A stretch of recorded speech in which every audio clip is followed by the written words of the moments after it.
Radio María y Didaje, Fe y Doctrina, presentan En la Iglesia, un programa para conocer, amar y defender el cuerpo místico de Cristo, la Iglesia Católica. Con ustedes, Andrea Trujillo y Rafael Núñez.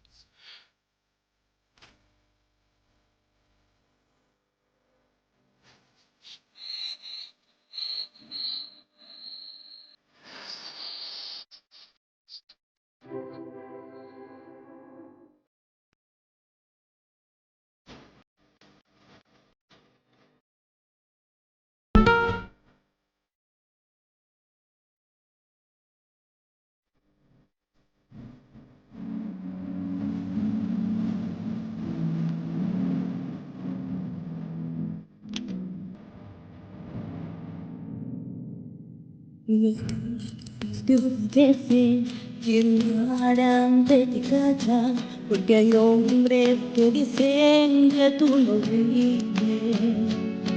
En la tierra tú la riegas con la lluvia de los cielos, porque hay hombres que dudan tanto de ti. En esto de las flores le dijeran a los hombres por cuál mano todas ellas fuerzan. Desde el luego entendería que sin ti no existiría lo más bello que en el mundo pueda ver. No ves el agua con la cual te sosiega la sed que aprisiona tu boca, por la sombra de un árbol la cual te regala descanso. Pues entonces, ¿por qué te preguntas si hay un creador? Si quieres vete a contar cada estrella que alumbra lo negro de un inmenso cielo. No puedes, confiesa que Dios es real, no es un cuento, y que es tan grande, no se puede negar. No sé qué vive, pues lo veo en la vista de un niño cuando voy pasando, y al oír el bramido del mar que me dice cantando que hay un Dios verdadero que hizo toda la creación.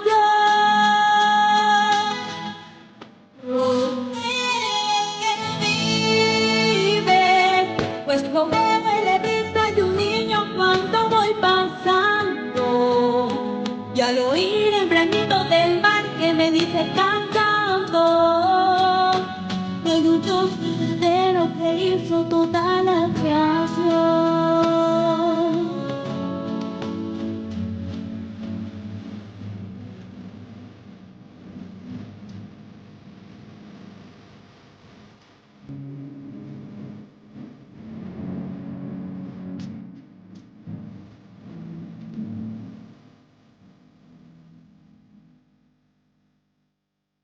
Muy buenas tardes, sean todos bienvenidos un miércoles más a su programa En la Iglesia, un programa para conocer, amar y defender el cuerpo místico de Cristo, la Iglesia Católica. Muy buenas tardes, Andrea.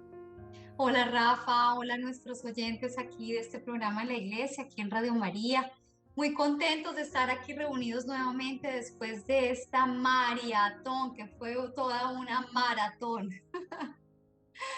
Pero bueno, gracias a Dios contamos con el apoyo de todos, con la colaboración y las donaciones de todos nuestros oyentes y somos una familia y somos todos partícipes de que esta obra de la Virgencita María sea una realidad y siga acá al aire, estamos muy contentos de eso. Y los que no pudieron donar, ¿cómo es que se dona, Rafa? Todavía pueden hacerlo porque el maratón terminó ayer, el pasado domingo, pero continúa hasta finales de octubre. Así que usted puede ingresar a la página de radiomariasp.org /donate donar, y allí hace cómodamente su aporte y su colaboración. Recuerde que en Radio María vivimos es de su aporte y de sus oraciones, por supuesto. Y todo el trabajo nuestro es un trabajo voluntario. Ayúdenos a mantenernos en el aire y a llevar el mensaje del Evangelio a muchísimas más personas, sobre todas aquellas que están solas. Está usted escuchando Radio María Miami a través de la 91.9 FM, transmitiendo desde Miami a todos los Estados Unidos a través de la red de emisoras de Radio María Spanish. Y también a través de Facebook, ¿no, Rafa? También nos pueden encontrar en facebook.com/enlaiglesia y en YouTube en la Iglesia Radio María. Ahí nos puede también escuchar y también ver los programas que ya hemos, que han estado al aire el pasado. Así que hay una librería bastante completa en donde si usted se perdió alguno y quiere ahondar o recordar o refrescar algún tema, puede ir ahí, mirarlo y, bueno, revisar lo que haya. Tenemos un invitado muy especial hoy, ¿no, Rafa? Sí, señora, nos visita un querido amigo de este programa y un gran colaborador. Es el ingeniero Orlando Hernández. Orlando, siempre es un gran placer tenerte en la iglesia. Bienvenido. Muchas gracias, Rafa. Muy buenas tardes, Rafa. Muy buenas tardes, Andrea. Y muy buenas tardes a toda tu amable audiencia.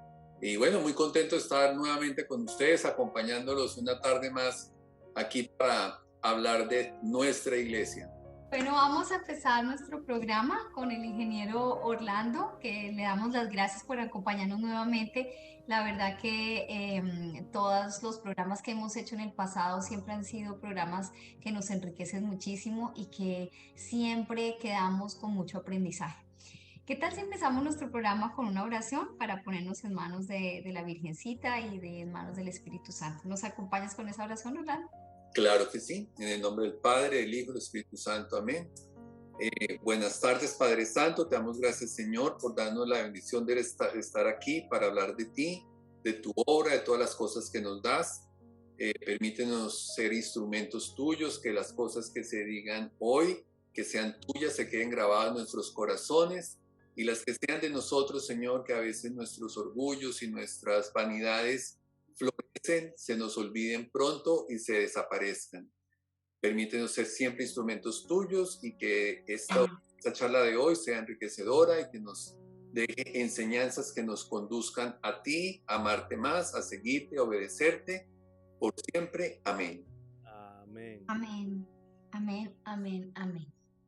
Bueno, para quien no conozca, el ingeniero Orlando Hernández es un ingeniero de sistemas con un máster de administración de empresas y con más de 30 años pues en el campo profesional se ha desempeñado como ejecutivo de grandes compañías, ha sido desarrollador de software, profesor universitario y pues conferencista muy conocido aquí en el sur de la Florida en varias parroquias.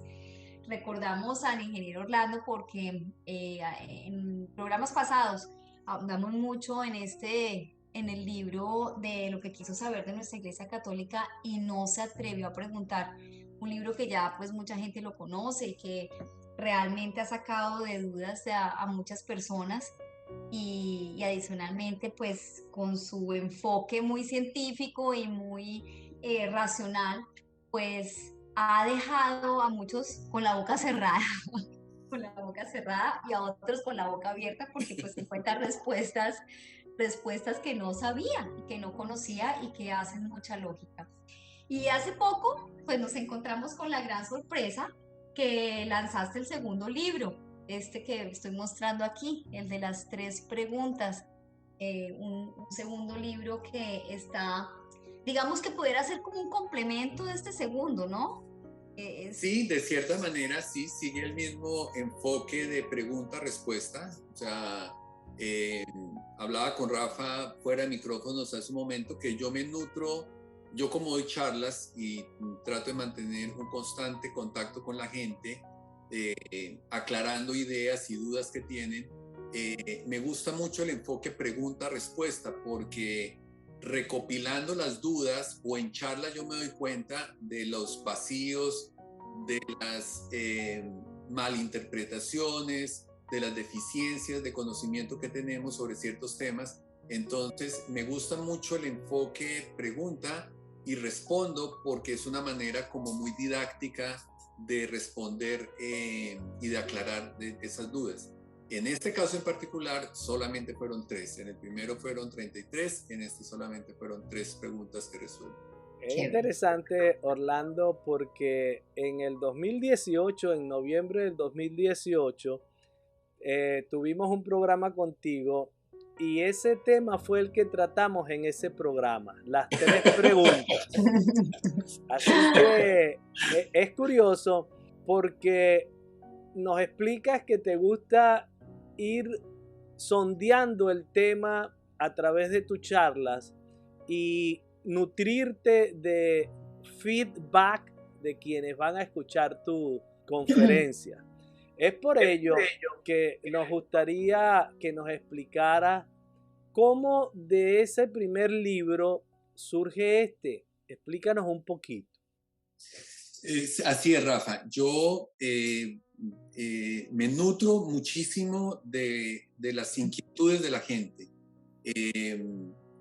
Yo doy muchas charlas, afortunadamente me invitan a diferentes iglesias, parroquias, grupos a presentar charlas, y ahí con las preguntas que hace la gente yo veo por dónde es que están las deficiencias, dónde están las lagunas, dónde hay que reforzar conocimientos, dónde hay que aclarar, dónde hay que romper mitos y leyendas, porque es increíble la cantidad de mitos y leyendas que tenemos alrededor de nuestra iglesia. Entonces, mi metodología siempre ha sido, primero, me nutro a partir de las dudas de la gente, de las personas y de todo, temas que me apasionan, eso es fundamental. Y en este caso en particular, cuando el primer libro, gracias a Dios, ha sido un libro que me ha abierto muchas puertas, ha sido un libro que ha gustado muchísimo, ha sido un libro que ha trascendido fronteras y que ha sido muy bien recibido.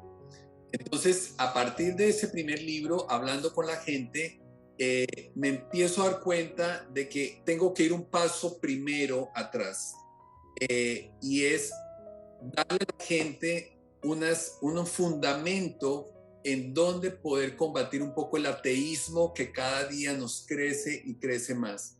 Entonces, como decía uno de los padres de la iglesia, Anselmo Canterbury, él decía que primero tenemos que creer para comprender. Primero se cree y luego se intenta comprender lo que se cree. Según decía él, decía, no anteponer la fe es vanidad. O sea, la fe la necesitamos. Pensar que no necesitamos fe, decía él, eso es vanidad.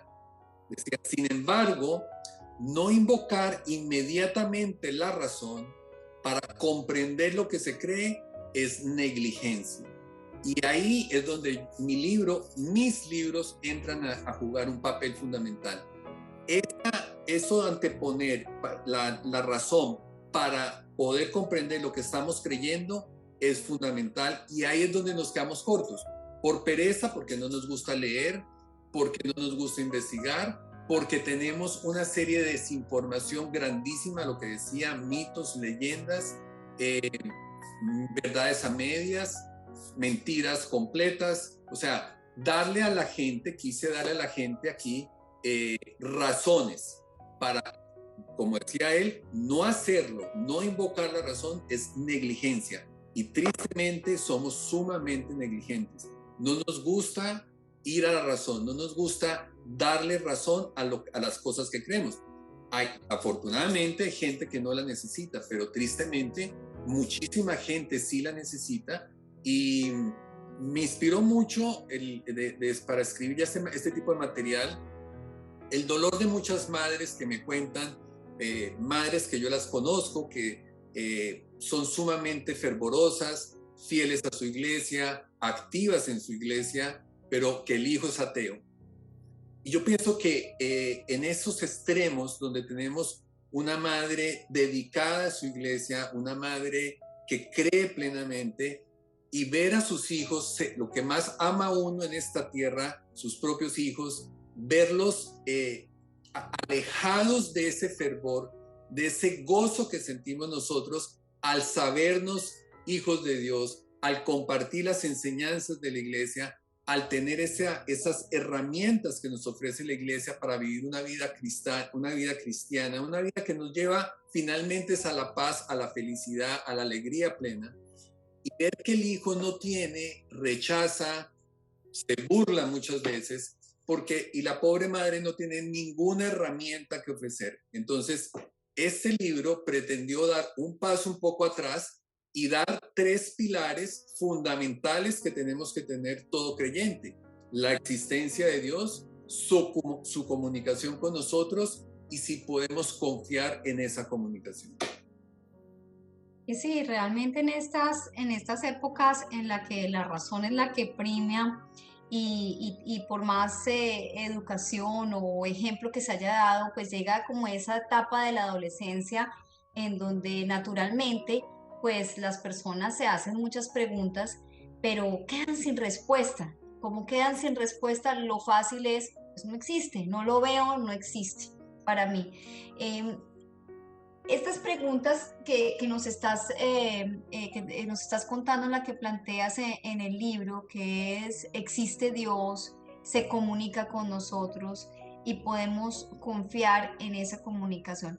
Empecemos con esa primera pregunta donde dice Dios existe. Es una pregunta que lo vemos muy común, en el que dice, no, el Dios existe dentro de mí. Esa tendencia y esa corriente tan fuerte que nace con el esoterismo y con esta nueva era en donde yo soy capaz de todo, si yo me programo y cancelamos lo que no queremos y nos ponemos imágenes mentales y solamente logramos a través de ese camino pues nuestra, entre comillas, realización personal, ¿no? Eso ha como anestesiado ese espíritu que tarde que temprano grita, ¿no? ¿Cómo podemos darle una respuesta a alguien que nos llega con esa afirmación tan fuerte de no, Dios no existe, existe mi Dios, existe la fuerza y la energía que hay dentro de mí? Mira, tú lo dijiste maravillosamente, usaste esa palabra, se ha anestesiado, eso es cierto, o sea, me encanta esa analogía que tú has hecho, porque desafortunadamente, pues, como tú dices, en los jóvenes han expresado ese concepto de si no lo puedo tocar, si no lo puedo mostrar, ellos piensan equivocadamente que la ciencia les ha demostrado que no necesitan a Dios para explicar nada. Y se quedaron con ese cuento, un cuento pues que se los enseñaron un poco en el colegio, se sigue enseñando en el colegio, donde se explica todo lo que existe, la vida, en especial la vida, a partir de procesos aleatorios.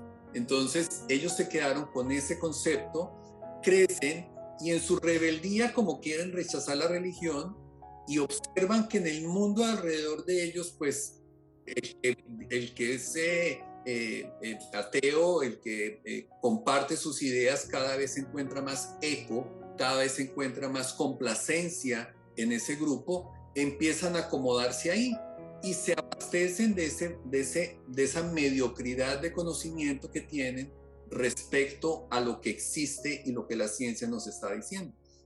Entonces, a esas personas les podemos decir lo que la misma ciencia nos dice. Hoy en día tenemos un conocimiento que hace 100 años no se tenía. Hace 100 años realmente la ciencia estaba muy ciega en muchos campos, tenía muchos huecos que rellenar, por lo tanto seguía habiendo, desde el punto de vista de la ciencia, espacio para un Dios como explicación para ciertos fenómenos.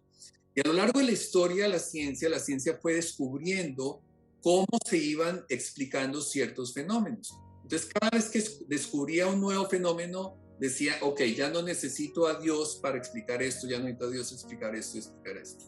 Pues bien, pero resulta que hace 60, 80 años para acá, la ciencia, en su ya desarrollo tecnológico que ha logrado, se fue encontrando que toda la naturaleza, la materia, la vida, está plagada de información, plagada de información.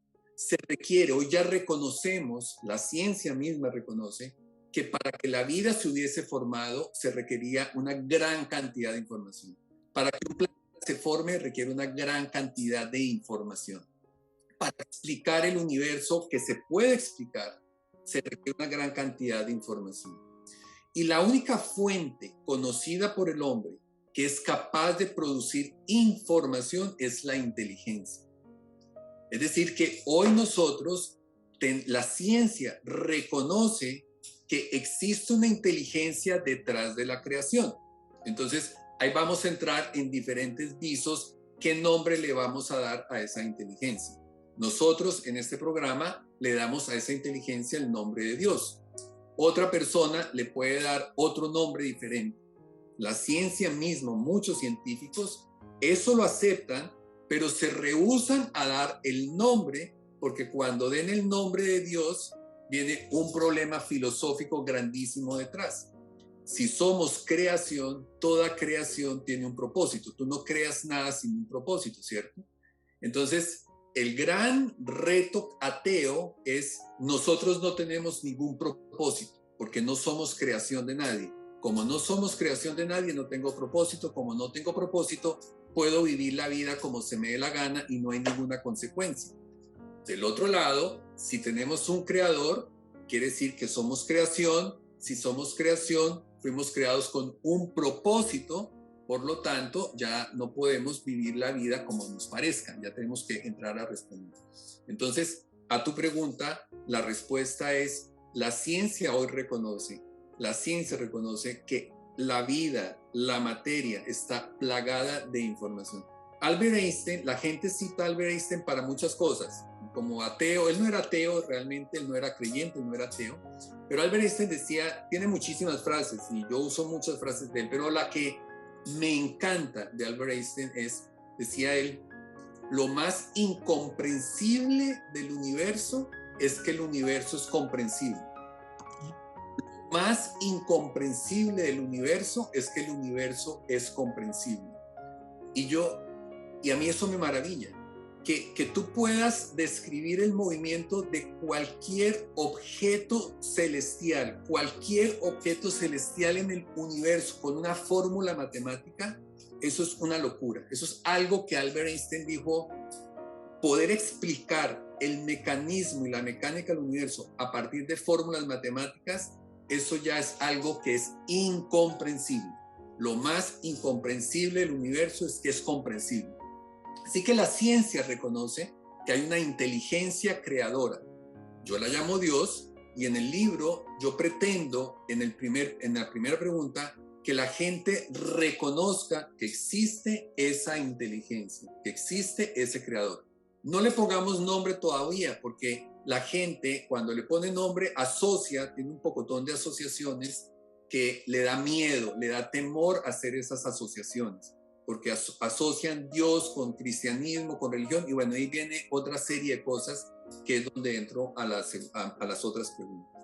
Orlando, es impresionante cómo el ser humano, a través del desarrollo del pensamiento mismo, se crea, yo diría, falsos disfraces para no enfrentar una realidad que está allí. Vemos que desde el libro del Génesis, el primer libro de esa biblioteca que llamamos Biblia, vemos elementos que la ciencia ha comprobado que son ciertos, como por ejemplo que la vida surgió en el agua. Y vemos que en el agua del océano está presente toda la tabla periódica que estudiamos en química, cuando estuvimos en el bachillerato. Y otra serie de elementos que allí se narran y que la ciencia ha demostrado que sí hay lógica y que sí hay verdad en lo que allí se narra desde la perspectiva científica, aunque el libro del Génesis no tiene ninguna intención de demostrar verdades científicas, sino verdades de fe. Ahora, ¿cómo podemos los seres comunes como nosotros, padres de familia, que que nos encontramos con una educación que niega, que le está llegando a nuestros hijos y que nosotros de alguna manera también participamos en ella, porque nosotros estudiamos a Darwin, por ejemplo, pero ahora los hijos, a nuestros nietos, a nuestros hijos, les están dando una cantidad de información que niega totalmente hasta la realidad espiritual del ser humano. En tu libro podemos encontrar, sé que en el primero sí, pero en este segundo podemos encontrar elementos para dar respuesta como nos pide San Pedro, de saber dar razón de nuestra esperanza a esas preguntas. En la primera, Rafa, de la existencia de Dios, acudo a 6 tesis, a 6 evidencias que demuestran la presencia de una fuerza, una fuerza creadora inteligente. Lo que existe con el reconocimiento de la ciencia no puede ser explicado ya. La inmensa mayoría de científicos lo reconocen así. No puede ser explicado a partir de procesos aleatorios, dejando de lado el gravísimo problema de dónde salió todo, cómo la nada produce algo. Joseph Krauss es un científico, el brazo científico de Richard Dawkins en el ateísmo.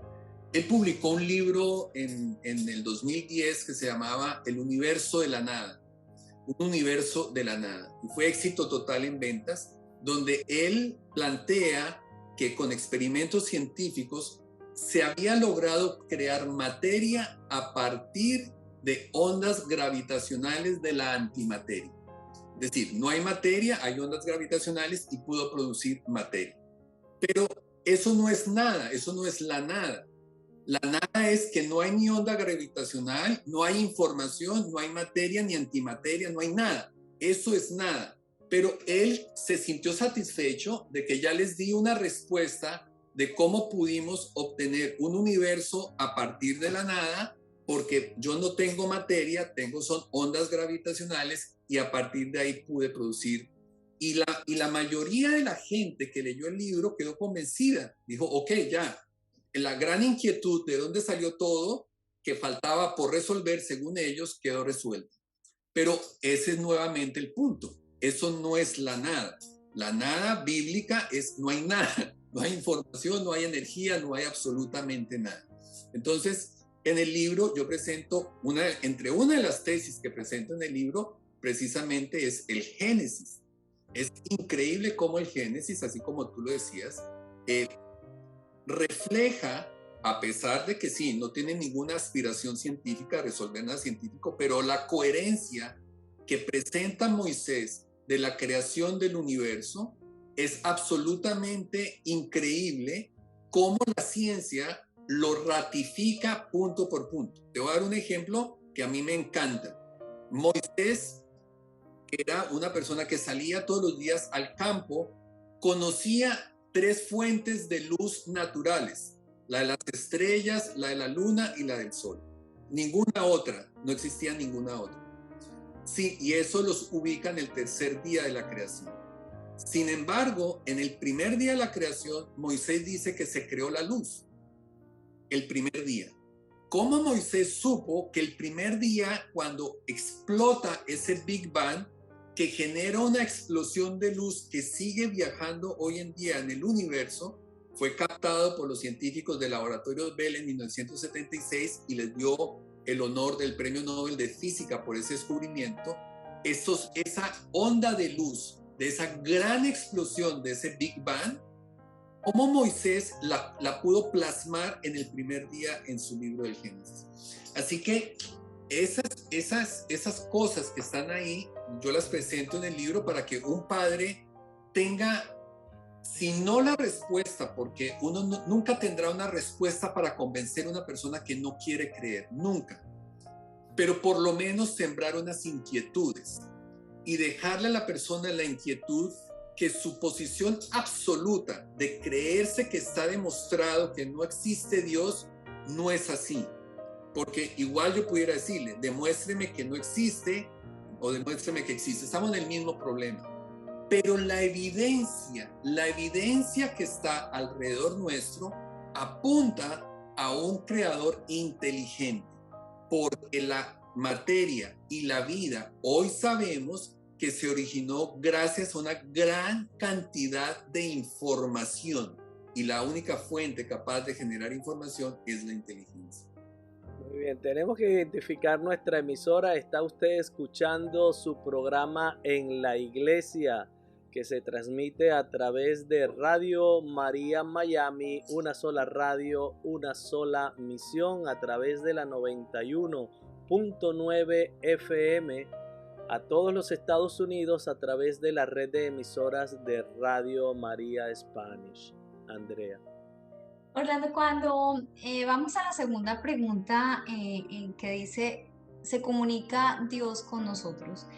La Biblia, desde el punto de vista de una persona que cree en la Biblia y que cree que es la palabra de Dios y que lo que la Biblia narra son hechos reales, pues está lleno de comunicaciones de Dios hacia el hombre.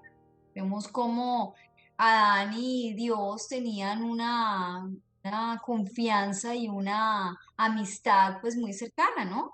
Mira, está esto, nombra los animales, ponle nombre a esto. Había una cercanía, había una confianza que pudiéramos decir como tuvimos con nuestros papás, como un niño tiene con su papá que abiertamente le dice todo tranquilamente, sin filtro alguno. La comunicación que tuvo también Dios con Abraham, también aunque él no tenía nada previo, pues lo escuchó, lo siguió pues le hizo caso, fue una persona muy obediente.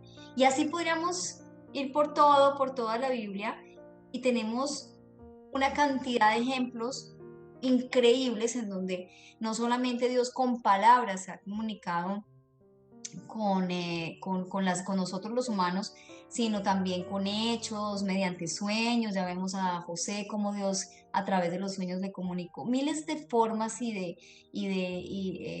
medios muy creativos que utiliza y que ha utilizado la Santísima Trinidad para darnos a conocer su voluntad. Cuando tú dices que se comunica con nosotros, ¿qué otra manera, aparte de la que yo estoy nombrando, que está escrita en la Biblia, cómo se puede comprobar que esos hechos que pasaron hace tiempo fueron reales?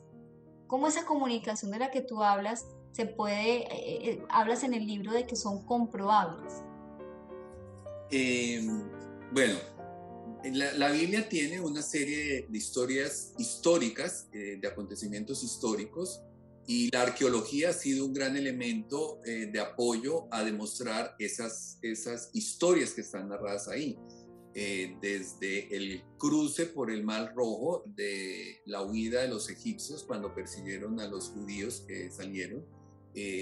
Arqueológicamente se han encontrado ya el paso por donde fue, las carrozas que están ahí sepultadas, las armas de guerra. Bueno, hay toda una serie de hallazgos arqueológicos ahí, las murallas de Jericó, tantos elementos que hay en la Biblia, lugares, reyes, acontecimientos que ocurrieron en la Biblia de una manera como, pues porque la Biblia narra y se va desarrollando junto con el hombre, con su historia, con su cultura, con su política, con su todo desarrollo de todo. Entonces, la arqueología ha sido un gran apoyo a demostrar que los hechos que se narran en la Biblia desde el punto de vista histórico fueron reales, ciudades que realmente existieron, reyes que existieron, imperios que existieron, personajes que existieron. Entonces, la arqueología ha sido una gran fuente de apoyo a demostrar que las narraciones bíblicas son ciertas. El segundo elemento de apoyo, me preguntaban este fin de semana que tuve que dar una charla, alguien me decía, ok, pero evidentemente no podemos ser tan inocentes en no pensar que la Biblia ha sido manipulada. Y le decía, querido amigo, pues para tu información, la Biblia es el libro de la antigüedad mejor soportado como libro, mejor soportado que ningún otro en la historia de la antigüedad. Y le daba como ejemplo la Ilíada. La Ilíada de Homero fue un libro sumamente famoso en la antigüedad, bastante popular y de todo, y le mencionaba que a la fecha, hoy en día, tenemos 645 manuscritos de la Ilíada de antes de la imprenta. Es decir, tú tienes la Ilíada impresa que compraste en Barnes & Noble o en Amazon y tienes 645 referencias para ver si lo que tiene tu libro se diferencia de esos 645 manuscritos. Y tú pensarías que 645 es un número bastante suficiente para darte la tranquilidad de que tu libro de la Ilíada es lo que escribió Homero, porque tiene 645 fuentes para comprobar. Pues bien, la Biblia no tiene 645, tiene más de 50,000. Con 50,000 papiros en diferentes condiciones, en diferentes grados de antigüedad, si está completo, son parciales, pero tienes más de 50,000 referencias para comparar la Biblia que tú tienes actualmente contra la Biblia que fue escrita en la antigüedad. Y quiero dar un ejemplo ahí para la audiencia se haga una idea de cómo se ha preservado la palabra de Dios de una manera tan intacta. La versión, el libro en hebreo antiguo, original, más antiguo que nosotros teníamos hasta hace 50 años, 60 años, se llamaba el Códice Alepo. El Códice Alepo era la Biblia escrita en hebreo y arameo del año 1000, está datada en el año 1100 después de Cristo. Teníamos dos, el Códice Alepo y el Códice de Leningrado. Esos dos códices, el más antiguo era el Códice Alepo. Repito, 1100 después de Cristo. En el año 1946 hubo un hallazgo muy importante en el Sinaí, los famosos rollos del Mar Muerto. Siguen haciéndose excavaciones, pero en la primera caverna se encontró en el cuarto jarrón un papiro del libro de Isaías, completo. Ese libro está datado del año 150 antes de Cristo, en hebreo original.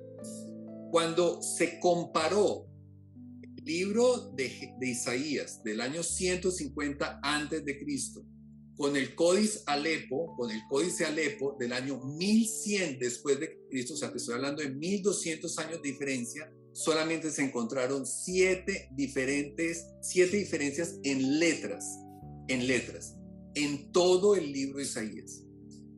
Eso demostró el grado de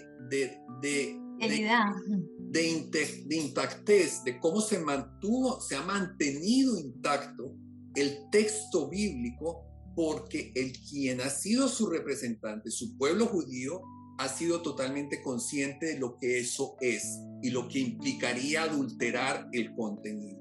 Entonces, ahí tenemos 50,000 fuentes diferentes, unas más importantes que otras. En el caso del hebreo original, ahí te menciono dos, el Códice Leningrado y el Códice Alepo. Y en el caso de la Biblia, ya en griego, tenemos 3 fuentes importantísimas, el Códice Vaticano, el Códice Alejandrino y el Códice Sinaítico. 2 de ellos los tiene el Museo Británico de Londres y el otro lo tiene la Biblioteca Vaticana. Entonces tenemos una gran cantidad de fuentes para darle la tranquilidad a esa persona que cree en la Biblia, pero que piensa que eso ha sido adulterado, manipulado a conveniencia, no sé qué. Tiene más de 50,000 fuentes con quien comparar.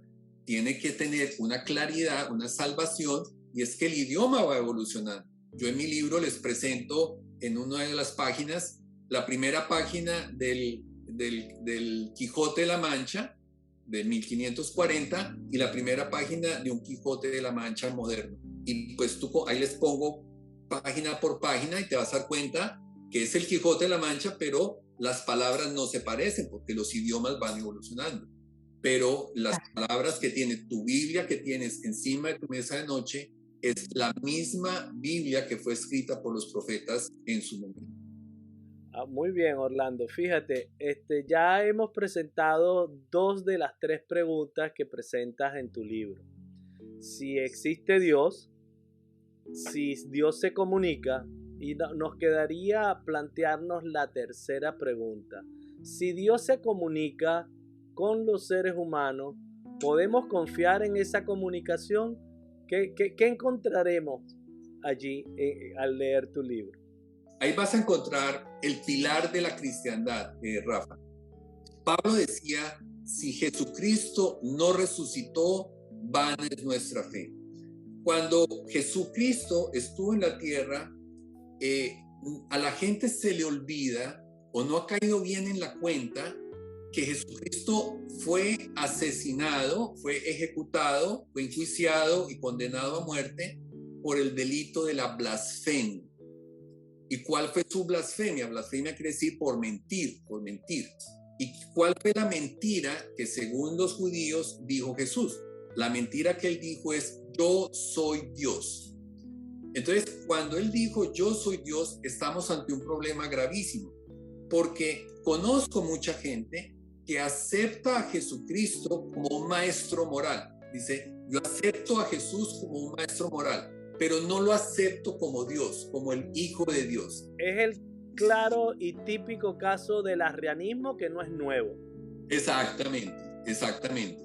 Entonces, ahí tenemos un problema gravísimo, porque aceptar las enseñanzas de Jesús sin aceptar lo que era el Hijo de Dios, estamos aceptando las enseñanzas de un loco, de un tipo que estaba loco de atar porque se hacía pasar por Dios. Es como si ustedes ahorita me están escuchando y yo les dijera, ay, se me había olvidado contarles que yo soy Napoleón Bonaparte.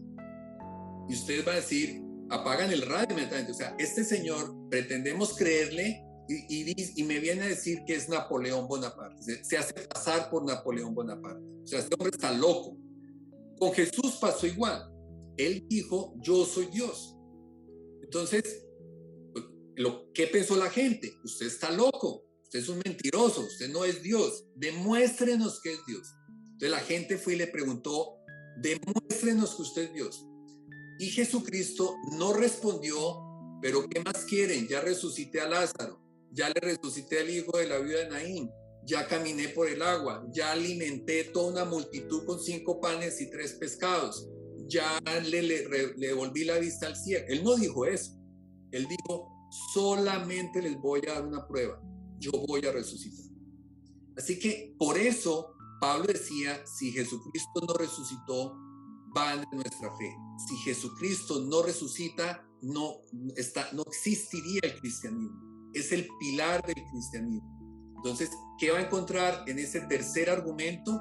Podemos confiar en que Jesucristo sí era el Hijo de Dios.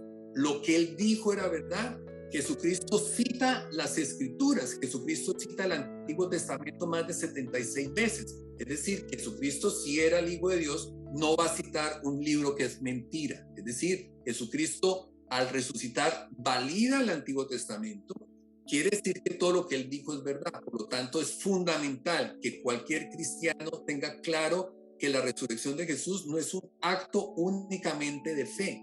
Tenemos elementos probatorios, históricos, lógicos, como todo lo que yo presento en mi libro, en este y en el anterior, elementos lógicos, claros, racionales, que podemos racionalizar de que Jesucristo sí resucitó. Entonces vas a encontrar ahí 11 tesis, 11 argumentos, 11 evidencias que la única explicación, cuando tú pones toda la evidencia junta, que satisface toda la evidencia junta, fue la resurrección de Jesús.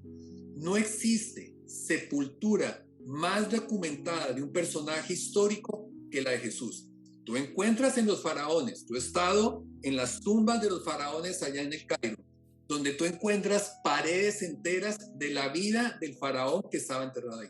Pero no vas a encontrar los detalles del entierro como los que tenemos de Jesús. ¿Quién lo enterró? ¿Dónde lo enterraron? ¿Quién lo vendó? ¿Con cuántos kilos de mirra lo embalsamaron? ¿Con qué material era el material que le pusieron, lo envolvieron? ¿De quién era la tumba? ¿Qué profesión tenía el dueño de la tumba? ¿A qué religión tenía el dueño de la tumba? O sea, tenemos una serie de detalles que no tienen ningún personaje de la historia que tenemos de Jesús. Es decir, tenemos una serie de elementos, no solamente bíblicos. Yo no cito solamente a la Biblia. Tenemos una gran cantidad de historiadores romanos historiadores hebreos, historiadores que existieron en su momento, que narraron acontecimientos, porque Jesús fue un personaje histórico real que dio mucho de qué hablar. Él dio para bien y para mal, dio mucho de qué hablar. Así que no cito solamente la Biblia nos ofrece unos aspectos, pero existen otros testigos históricos. Si tú miras Josefo Flavio cita a 5,000 personas que vieron a Jesús vivo después de haberlo matado. O sea, les doy 11 tesis, 11 argumentos que demuestran que la resurrección de Jesús fue un hecho real. No es solamente un acto de fe. En lo que se caracteriza, el material que yo he trabajado en este libro, en el anterior, y en lo que yo siga escribiendo, en lo que yo siga haciendo, yo no le respondo a la gente, es un acto de fe. Usted tiene que hacer un acto de fe ciego para creer. Yo procuro, y ese es el dolor de madre que yo trato de darle a esa madre. Tengo unos argumentos para que usted hable racionalmente con su hijo, para que vea que sí existen razones lógicas, científicas, históricas, que puede comprobar, puede ir a una fuente seria y comprobar por sus propios ojos de que sí tenemos razones para creer. Viendo acá el índice del libro, me llama mucho la atención este título del apéndice, ya uno de los apéndices del final, y dice: ¿cómo son el carácter y el intelecto de Dios? ¿Por qué no nos cuentas un poquito de eso? Porque yo cuando era niño, como la mayoría de los católicos de mi generación, nací en un hogar católico, fui a un colegio católico, y cuando entré a la universidad me volví ateo prácticamente y volví a mi iglesia muchísimos años después. Pero recuerdo que cuando estaba haciendo todo este recuento para escribir el libro, yo recuerdo que yo siempre me hice una imagen de Dios.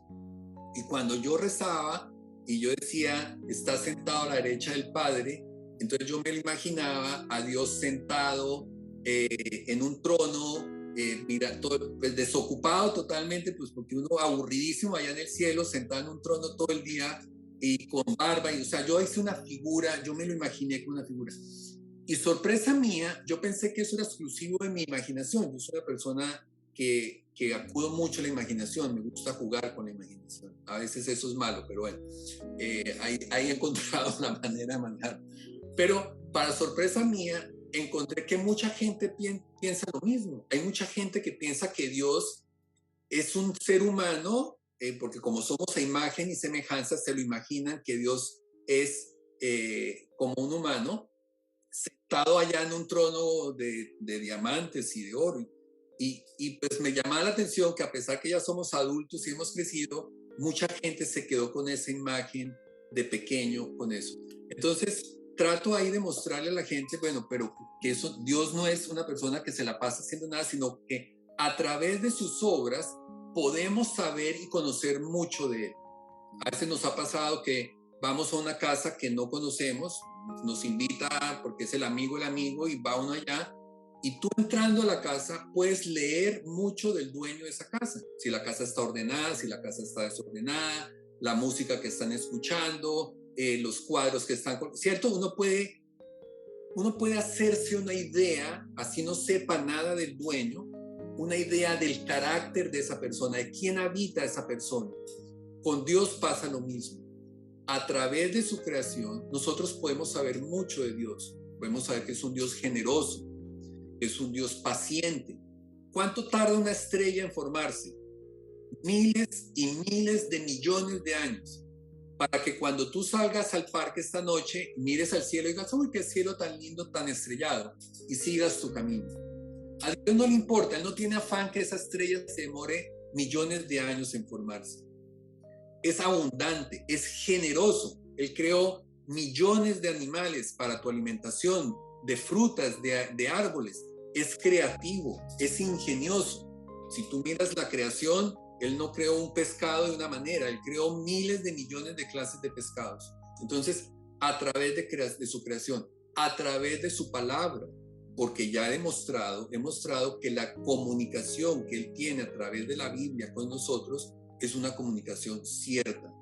la puedo demostrar, no solamente matemáticamente, que lo demuestro a través de la serie de las profecías, que es un tema que a mí me fascinó desde mi comenzar, de mi recomenzar en la iglesia. Las profecías es una cosa impresionante. Entonces, la comunicación existe y eso que nos habla, nos habla de un Dios de amor, un Dios de misericordia, un Padre. Eso vino de las cosas más importantes que nos revela Jesús, es que Dios es nuestro Padre. Y como Padre nos cuida, nos ama, nos protege. Así no lo entendamos, así no lo comprendamos. Y en mi libro hago un símil. Para mí, mi forma en que yo me he relacionado con Dios, a pesar de la edad que tengo, ante los ojos de Dios sigo siendo una persona de 4 o 5 años que necesito depender de mi Padre completamente, que Él me cuida y que pasan cosas a mi alrededor que no entiendo y no comprendo, como un niño de 5 años no entiende y comprende cosas que hacen sus papás. Entonces, en ese capítulo pretendo mostrarles un poco esa figura de entender a un Dios de una manera un poco más madura. Muy bien, Orlando, lamentablemente el tiempo se nos agotó, pero no nos resta sino agradecerte la amabilidad que te caracteriza para estar siempre apoyando a este programa en la iglesia, y en nombre de todos tus lectores y de todos los que seguimos tus obras literarias o casi prácticamente científicas, agradecerte por la pasión que tienes para escribir y por elegir un tema que es tan necesario en el momento histórico que vivimos. Andrea.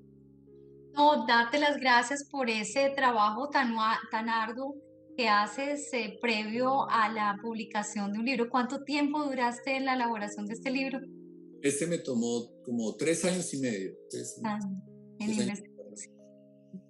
Pues muchísimas gracias por esa labor tan juiciosa, tan dedicada, y vamos a seguir orando por ti para que el Espíritu Santo siga iluminando más obras que aclaren las dudas de muchas personas que tienen las ideas equivocadas, que buscan en la razón y en la ciencia razones de su fe, y para darle consuelo a todas esas mamás que están siempre sufriendo porque sus hijos se fueron de la Iglesia Católica para que regresen. Muchísimas gracias por estar con nosotros. ¿Y dónde pueden conseguir tu libro? El libro está en Amazon, disponible, los dos están en Amazon. Del primer libro ya hay una segunda versión, y que ya está disponible en Amazon, formato impreso y formato digital. Así se ve, las 3 preguntas. Mil gracias, Orlando. Y seguramente vamos a tener otro programa porque esto aquí hay mucha tela por cortar. Muchas gracias a todos ustedes, a tu audiencia, y que, bueno, espero que les guste y que me hagan llegar sus preguntas, sus inquietudes, su feedback, sus comentarios, porque de eso me nutro. Yo me nutro de la gente, de las inquietudes de la gente. Muy bien. Esto ha sido En la Iglesia, un programa para conocer, amar y defender el cuerpo místico de Cristo. Esta tarde con el ingeniero Orlando Hernández y la presentación de su nuevo libro, Las 3 preguntas. Nos vemos acá en esta cita con En la Iglesia el próximo miércoles a las 5 de la tarde. Muchas gracias.